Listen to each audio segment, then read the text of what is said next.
You're listening to the Cricket Podcast.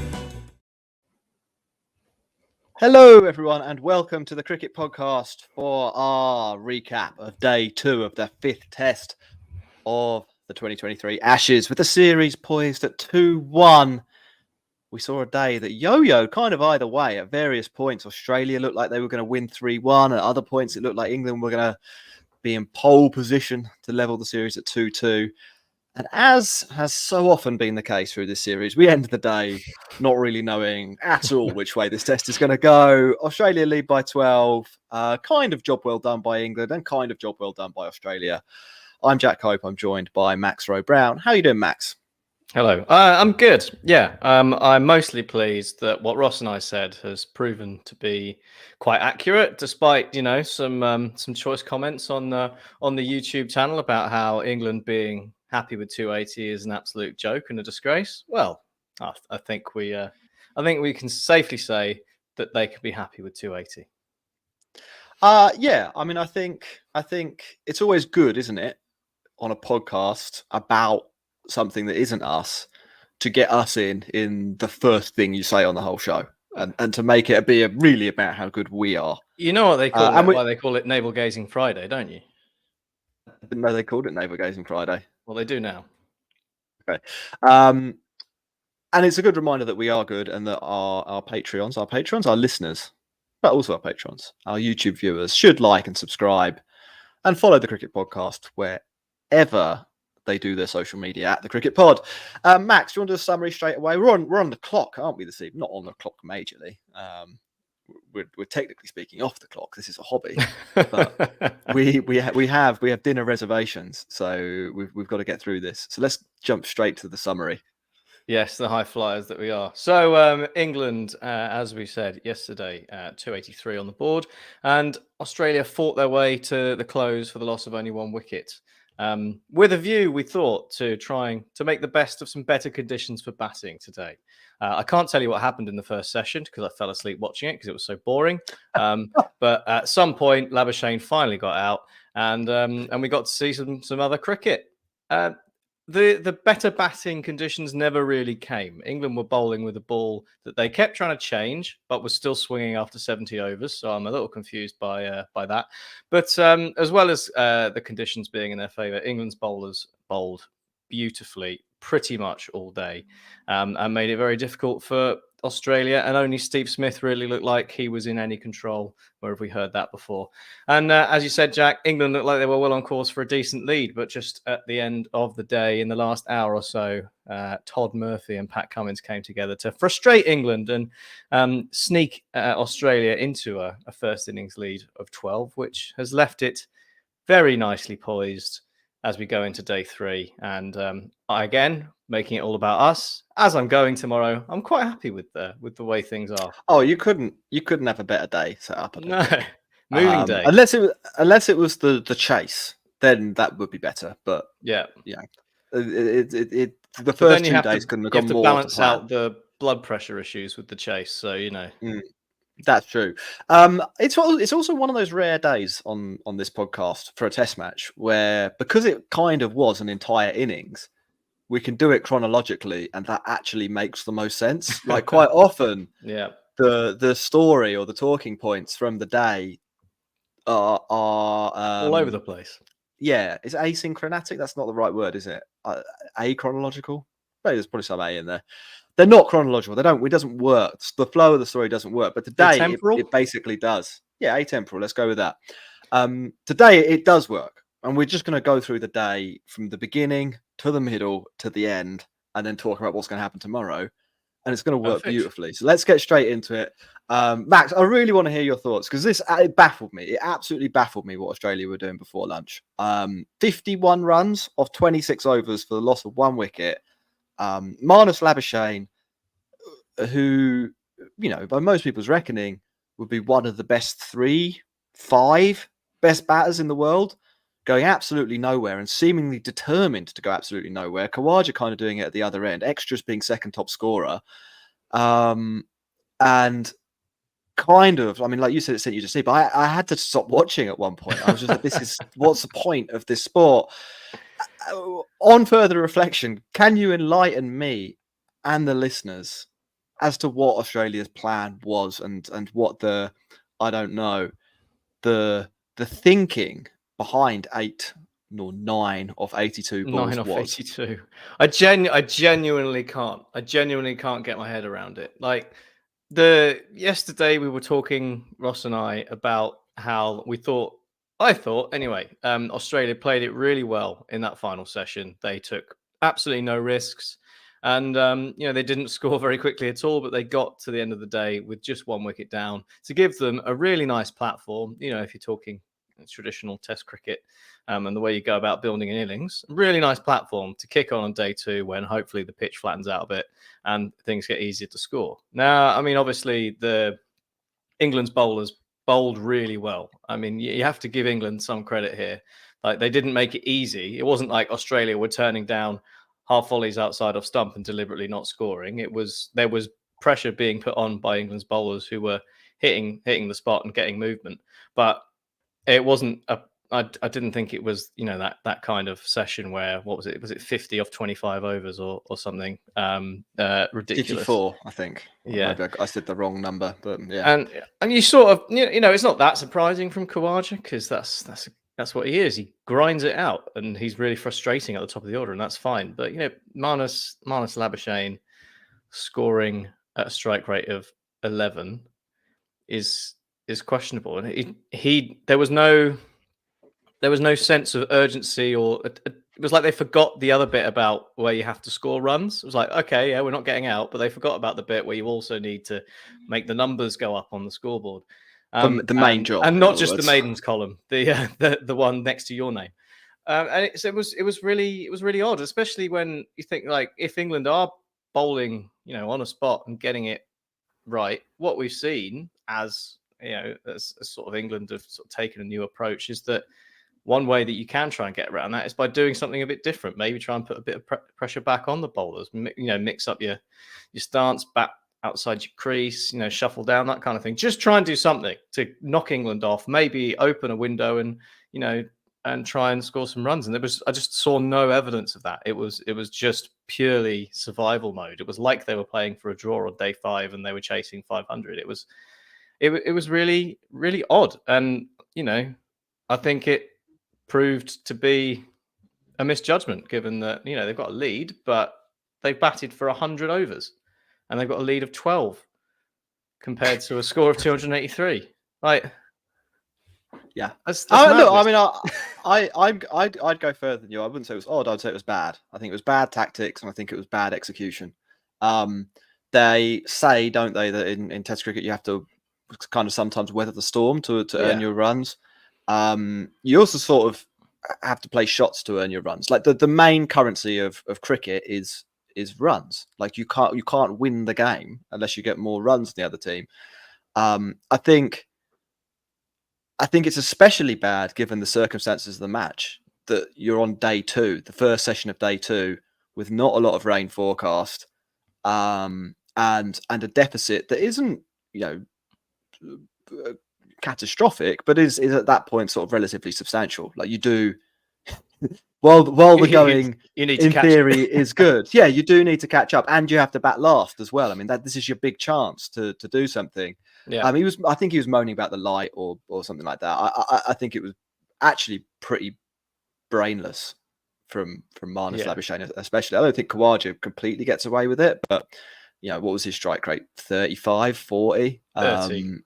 Yeah, so it was 3 times higher than Marnus Labuschagne. I just really don't think that not trying to score runs is a good tactic in your first innings of a Test match. Sometimes on day 5, maybe day 4, when the draw is the only realistic result that your team can achieve, it makes sense to bat like that. Yeah. This wasn't one of those occasions. Even for like 8 overs at the start of the day, it's fine, Yeah, a bit fine. But there was no change of gear. Like, it was 26 overs of it, basically. Yeah. I think as well, like, to go back to what I assume the game plan was, that you get through the hard part and then it like magically gets easier. Yeah. Data doesn't necessarily suggest that. What the data suggests is that up to, I think it's about 30 balls, so your chances of being out diminish, and then you plateau. Like it doesn't keep getting easier. You know, you Yeah, don't he get was to well 100 past that balls and, bit.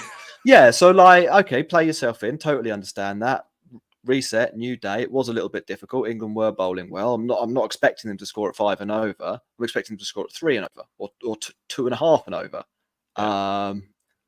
Even an extra 10 runs, it makes a difference. Even an extra 15 runs, it makes a difference. And that's sort of what we're talking about.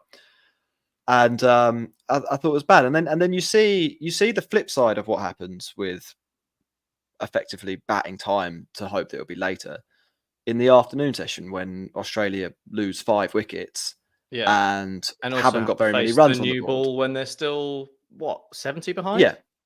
Yeah, they're basically under pressure because of how badly Marnus Labuschagne batted. And you have to acknowledge this as well. I mean, the reason we're sort of talking about it because it's a weird innings, and Marnus Labuschagne is a good player, and we're trying to ascribe reason to why a player much better than this would use 82 balls. Reason to Marnus Labuschagne sometimes, isn't it? If Marnus Labuschagne bats 82 balls, typically you would expect him to score between 30 and 40, 30 and 50 runs. Yeah, that's where he would normally end up. So why is he so far below that? That's what we're trying to figure out here. Yeah. And the answer is because he was doing something stupid. He ended up with 9. 9 is not a good score in Test match cricket. And he took a really long time to do it. So yeah, I mean, like really perplexing. After lunch, it does flow quite nicely that this is all one innings. After lunch, I mean, Australia are still in like a decent position because they go into lunch 2 wickets down. They're quite in command of the match. But after lunch, things do somewhat unravel for the Australians. Well, no, I would say actually quite substantially unravel. They lose 3 wickets by drinks and another couple of wickets by tea. So they go from 115 for 2 at lunch to 186 for 7, and they're miles behind the game at this point, aren't they, Max? England's bowling good in the morning. Great lines, getting a little bit of movement, probably less movement in the afternoon, but kind of the patience won through for them, didn't it? Yeah, I mean the morning session was good. I thought the session after lunch was I think it's probably the best I've seen England bowl as a unit in quite a while. Like it was really right. Even Anderson was looking like a handful. That's the level we were getting to. Anderson was sort of reminding us of what a player he is. But it was back to Stuart Broad again, wasn't it? Like just after lunch, he led the charge. Bowled a few overs of just probing outside off stump. Managed to, I guess that the fact that he had a couple of left-handers to go at helped him out. Khawaja and then Head for his wickets. But I was just really impressed with just the consistency that England had, and they made it really difficult. Mitch Marsh, I mean, he looked like he was going to come out and put it straight back on us, didn't he? On England.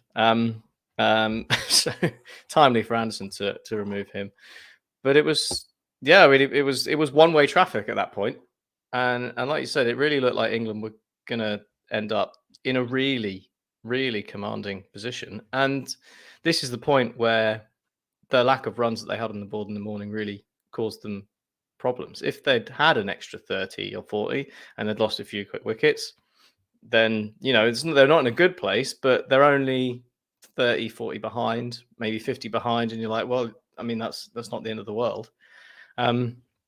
When they're 100 behind with 3 wickets left, you are seeing the fruits of not scoring any runs at the start of the day with the new ball just around the corner. It could have been really, really bad. Well, I agree with that. Yeah, and I think there's a combination in the afternoon of England bowling well, and then also Australia being under a little bit of pressure to score, and you don't see a more obvious example of that than Alex Carey getting out the way he did. Like he recognises that Root is the weakest bowler he's going to face, hits him for 6, and in normal circumstances you're like, great, hit the boundary off the over, rotate, strike, but he's probably looking at the scoreboard and being like, well, it's never going to get better than this. I'll take him on again. Quite well bowled from Root, I think, if he meant to do it. And we don't know if he did. He's a part-time bowler. Toss one up well wide of off stump, and it gets drilled to Stokes for his 100th catch. We'll talk about his 101st in a bit, but his 100th catch in Test cricket. And you're kind of like, I mean, I think, as I talked about Marnus Labuschagne being brainless, I think it was brainless from Carey as well. But he is put in a slightly unenviable position in that he's in the engine room. He's the last recognised batter, and the team need to press the accelerator before they face the new ball. So I mean, there's a combination of factors, aren't there, that come into it. You've got obviously the position that Australia put themselves in, but then the way that England have bowled up to that point with everyone bowling tight. That is the point where, like you say, Alex Carey probably sees Joe Root and thinks, well, look, this is the opportunity to score. And I'm going to ascribe agency to Joe Root with that wicket, because the six, he bowled in pretty much exactly the same place. He wanted him to go after it, and he did. And he thought, well, let's do it again. Just change the pace. I mean, that's one of the good, impressive things about Joe Root's off spin is his ability to sort of mix it up and change the pace. And I think that's probably what did for him.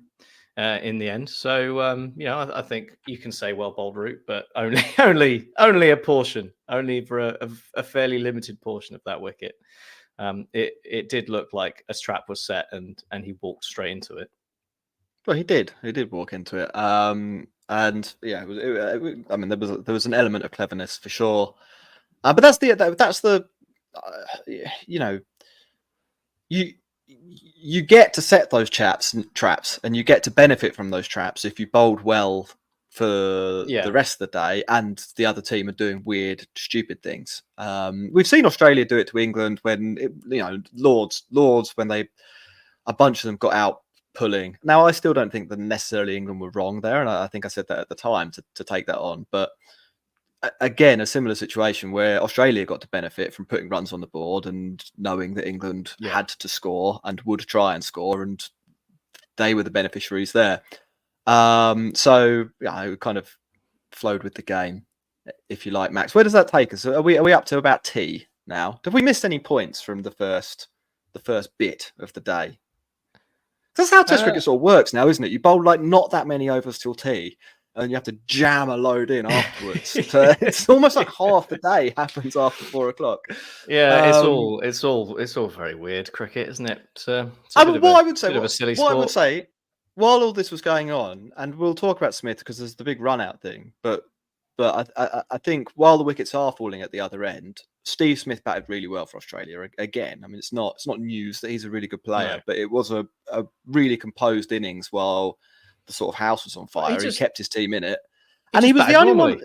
He was one of the only players on the team who actually tried to score runs. Yeah. Like he wasn't doing anything crazy. He wasn't trying to catch up because they were a bit behind, and he wasn't trying to play time. He was just doing Steve Smith stuff. And I was kind of watching it. I was like, why didn't they all just bat like this? This would have been. Well, I mean, in fairness, they'd be on 250 at tea.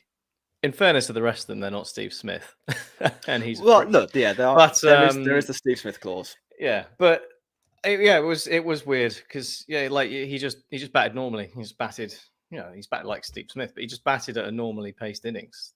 And he didn't look like he was in any more trouble attacking balls that were a bit fuller than when there were a couple that he nearly nicked like that, but that's part and parcel of the game. Like, you can't be that afraid of it. You still got to score runs, and he did try and score runs, and he looked pretty solid. He looked pretty immovable, actually. In that afternoon session. Max, before we go to the break, just want to plug our friends at Manscaped. It's smooth sack summer, and you can get all the equipment that you need for a nice smooth sack over at manscaped.com. In addition to that, you can get 20% off your smooth sack equipment, Lawnmower 4.0, the ball toner, the ball deodorant, the boxers, with the code CricketPod. We're happy customers here. Smooth sack summer is swinging. It's not hot, the summer. It's not a hot smooth sack summer. It's kind of a wet. It's been quite humid, isn't it? Summer. And that's humid smooth sack summer. Yeah, it's sweating weather. So we're rolling in comfort. That's the point. Use the code CricketPod for 20% off plus free shipping. We are going to take a little break, and then we will come back with part 2. You're listening to the Cricket Podcast.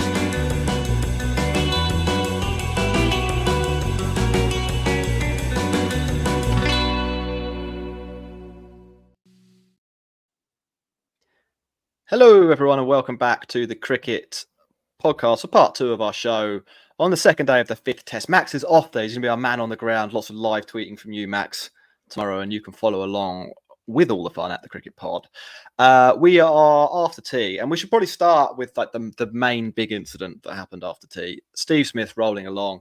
I think it was quite early in that 7th wicket partnership, or the 8th wicket partnership rather, wasn't it? So a sub 200 score. The main man knocks one into the leg side. He runs. He slips a little bit on the turn, but decides he'll come back anyway. A young fella called George Elam, rocket boots, flies in from the deep mid-wicket boundary, picks the ball up, throws it in on the bounce to Bairstow, who dislodges the bails, and Steve Smith is short of his ground. Now, what then happens is that the decision is referred upsets because it is close. It is very close. And Nitin Menon spots, and it was a good spot, I think, from Nitin Menon, so a little bit of credit in the bank for that, that one of the bails, the left bail, if you like, well, I think it was the left bail. Depends on your perspective. Depends the left bail perspective, yeah. had been slightly dislodged by Bairstow as he went to sort of scoop the ball up from the floor and knock the stumps over to run out Smith.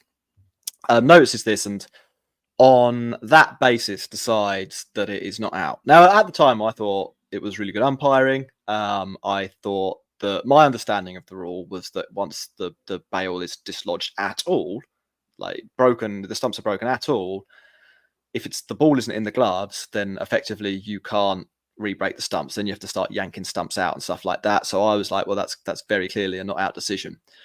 It subsequently turns out that isn't actually the rule. The bail has to be dislodged from both ends for the stumps to be, I suppose, officially broken.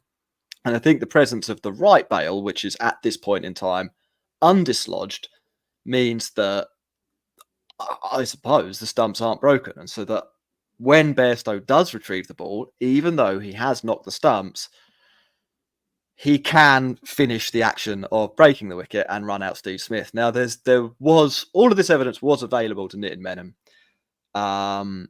He basically misinterpreted or didn't know the rule, said it wasn't out, and the game goes on. Steve Smith scores another 28 runs. We said he was batting well. He looked pretty good. Eventually hoiks one up in the air when he starts to run out. Well, when he starts to move the game on a bit.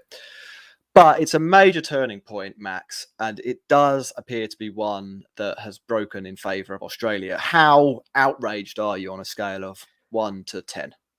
I'm actually I'm down at 2 or 3. Oh, really? You're mildly outraged. I'm not. I wouldn't even say I'm that. I'm sort of. I'd say, oh well, it was.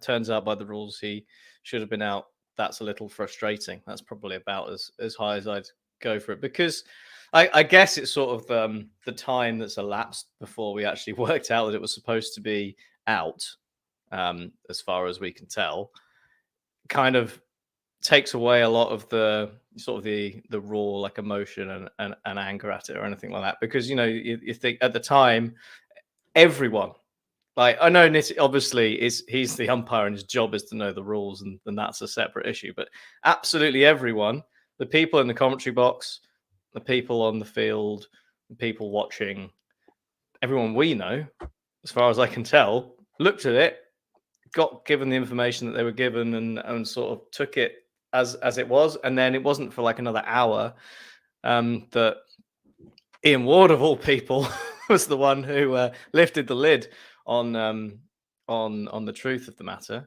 And yeah, I guess it's a bit annoying. I mean, it is, the run differential is what, 20-30 or so. That's maybe. So that's maybe also factored into it. It's not like it's, that might end up being the difference in the game, but there's a lot of other things that could combine to make that kind of insignificant, if you get my drift. But yeah, it was a weird one, because it felt to me like they didn't they weren't looking at the right angle to see, because I think, as far as my understanding was that I thought the first bail was broken, as you said, but then I thought that you would have had to remove the second bail. I thought, from looking at it, what Nitin Menon was actually saying was the correct interpretation of the rule, in that one side of the bail was up. He then had to break the second side of the bail, but he was looking at an angle which didn't show that had been broken until Steve Smith was inside his crease. But then we saw another angle from side on, which showed that actually it looked like the bail hadn't been broken, but that was because the bail hadn't dropped and the middle stump was played backwards. But from a front on angle, it looked like it was still contacted. No, the foreshortening of the lens strikes again. Well, no. So I think both. I think all the evidence was very clearly available to Nitin Menon, and I would say I'm not really outraged. Is probably the wrong word. I do think. No, I do think that if your job is to know the rules, and that is your entire job, basically, if you're third umpire, you don't even really actually have to make any decisions. You've got all the video evidence you need to apply the rules which you should know. Now, this guy sitting in the booth, or wherever they sit, I don't know, where do they sit in a booth? The third umpire's room, the shed.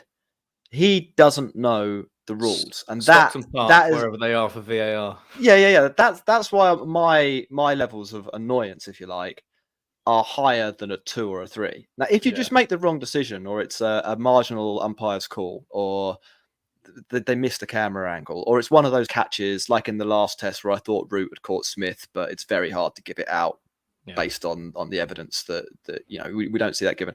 I don't really have a problem with that. My problem is that we're kind of paying for a guy.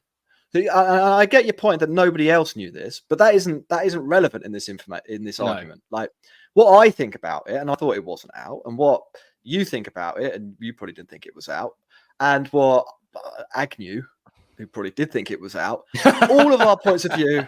I don't know that for sure, but I would guess. All of those points of view are irrelevant. The person's point of view that matters here is the man who should know the rules here, and he didn't know the rules, and he dropped the ball. And I do think there's a big difference between Todd Murphy coming to the crease 100 runs behind and Todd Murphy coming to the crease 60 runs behind. I think that really substantially shifts things, and I don't think it's just the run differential. I think it becomes psychologically a much harder task for Murphy to kind of do what he did, which was good, and we'll get on to that, than if you're massively chasing the game, borderline losing the game at that point in time. Now, the MCC they did a tweet. Wicket is broken when at least one bail is completely removed from the top of the stumps, or one or more stumps is removed from the ground. And then they've got a guy clarifying it, Tom Smith. He says, for the purposes of dismissal, a bail has been removed the moment both ends of it leave their grooves. And effectively, Bairstow, whilst he did flick one end of the bail up, it wasn't both ends of the grooves. It's black and white there. The middle stump part, the bail hasn't lifted out of that until he clatters the stump. So it is run out. And I think if you are Nitin Menon there, you really have to be able to apply that stuff on the fly, because that is your job. Are we definitely sure that bad umpiring he got it to wrong, get that wrong? Are we definitely sure that it was the interpretation of the rule that he got wrong, and not the fact that he didn't look at the angle where it showed the being pushed no, because he did see that angle. He did see that angle when he was running it through. Like, that was available to him. The one with the Steve Smith dive. Yeah. Sky, I think, lined it up side by side later on, but that evidence was available to him. But he may have just not noticed it, which would again be really poor umpiring.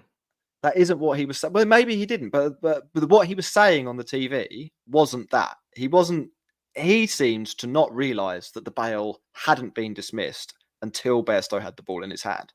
He seemed to think that the bail, dislodged, had been dislodged before the ball reached Bairstow's hand. And that is him applying the rules incorrectly. I can't be entirely sure what's going through Nitin Menon's mind, because earlier in the day he did say there's a spike, no bat involved. So, my God, who knows? That was insane.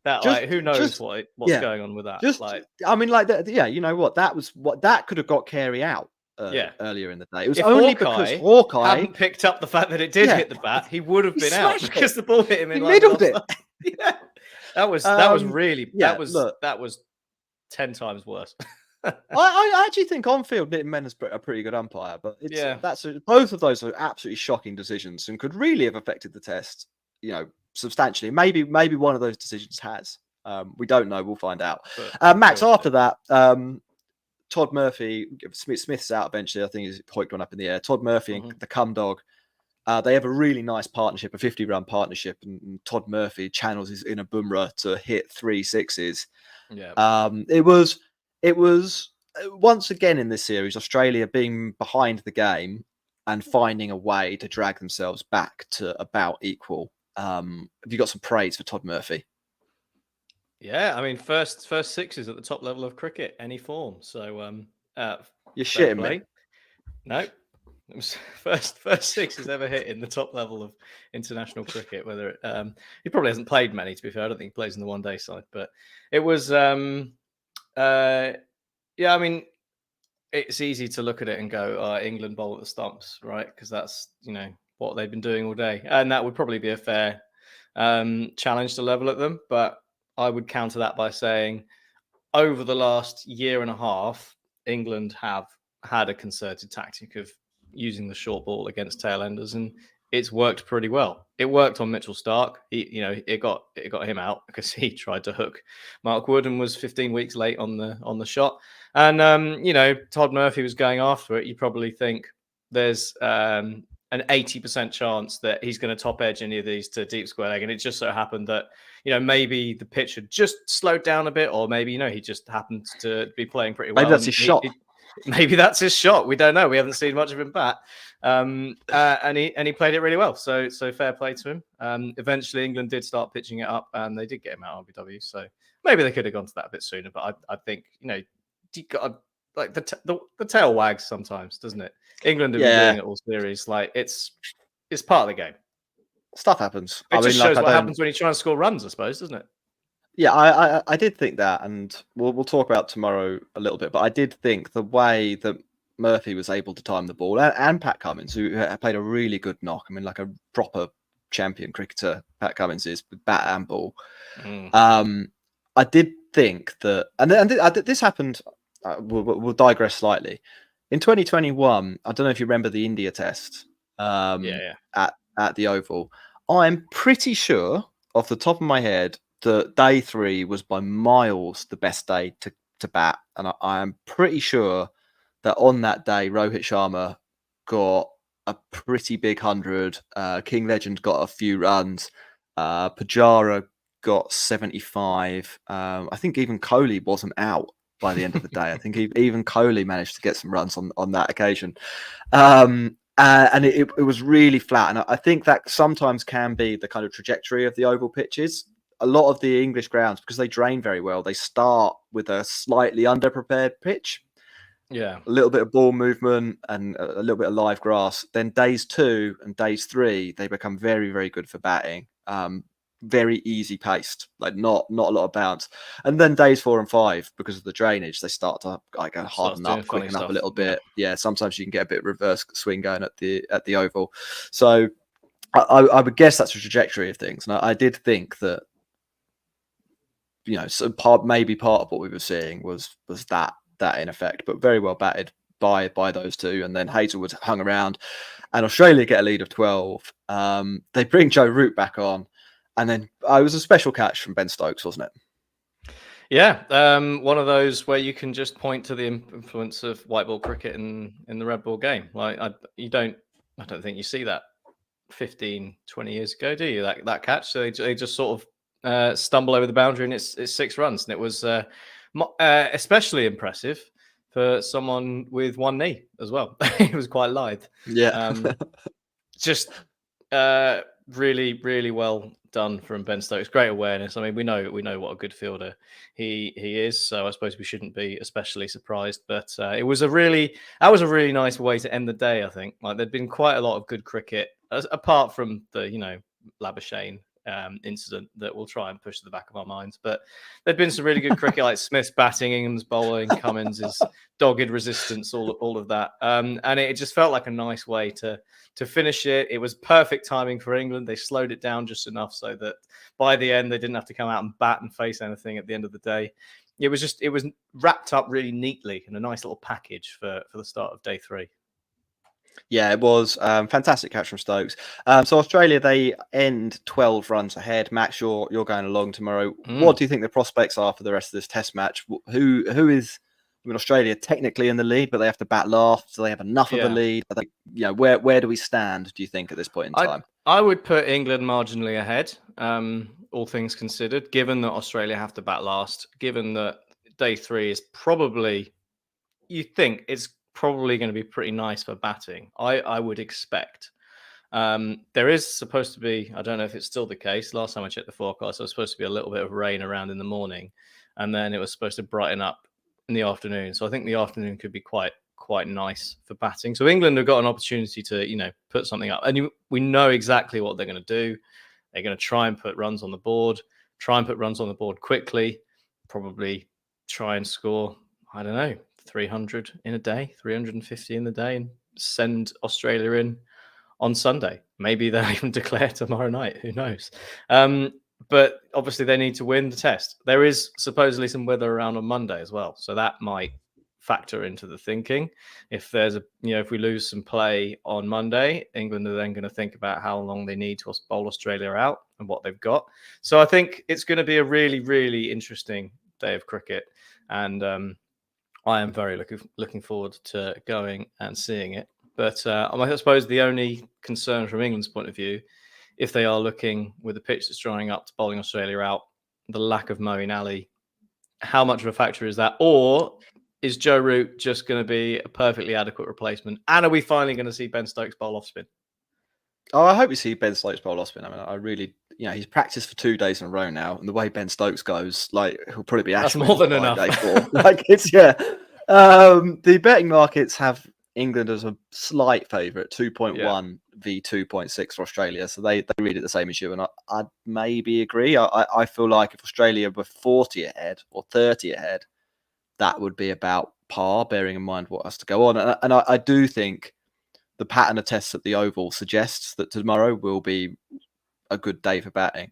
What I would say, just to round off, I think if at this point in time, England have got all the agency, they were maybe a little bit unlucky with the Smith run out, but where things stand in this Test match, they have the chance to win this game, to take control of this match, and to level the series 2-2, and to establish that they're at least as good as the Australians. If they don't do that, then I don't think there can be any arguments really that Australia deserve this Ashes. There's no moral ashes you can apply. You've already won that. Here. Yeah, but no, I mean, what I mean is that no amount of whataboutery, can be thrown from an English perspective at Australians if this series ends 2-1 or 3-1 at this point in time. I think basically at that point, it's pretty clear that Australia have, especially if they went 3-1, it's pretty clear Australia have played and deserve to, in quotes, deserve to win the Ashes. It's really in England's hands. I think they're going to have the best of the conditions. Should be a good day, 2 days, 3 days, depending on what we get. Max, final shout out to Series Cricket, which is our other sponsor for the show. Use the code TCP23 for 10% off at seriescricket.co.uk. You can apply that code on all cricketing equipment. So, go get yourself whatever you need for the rest of this summer. We're at the Cricket Pod on Twitter and Instagram. And if you want to support the show, the best way to do that is to sign up as a Patreon or Patron. The link to that is patreon.com/the Cricket Pod. And you can find all of that information and more in the show notes. Goodbye, everyone. We forgot one thing, Jack. What was that? We need to credit Stuart Broad for Marnus Labuschagne's dismissal. Oh my goodness! Yeah, that was hilarious. We forgot to mention that. Yeah. Apparently, Marnus Labuschagne likes to talk to the off-stump bail when he goes out and starts his innings. So I think that's why he swapped them over, which just makes it extra special. So well done, Stuart Broad. If you didn't see it, the ball before Labuschagne was out, Broad walked in from mid-wicket and changed the left bail to the right bail and the right bail to the left bail, and then Labuschagne sort of shaking to himself and shaking his head at himself, then nicked off the next ball. And it was very funny, and it was a good delivery. So who knows how much it did get in his head, but it was funny the way that it happened. Max, goodbye. Have a good one. And we'll catch people later in the test. Bye-bye.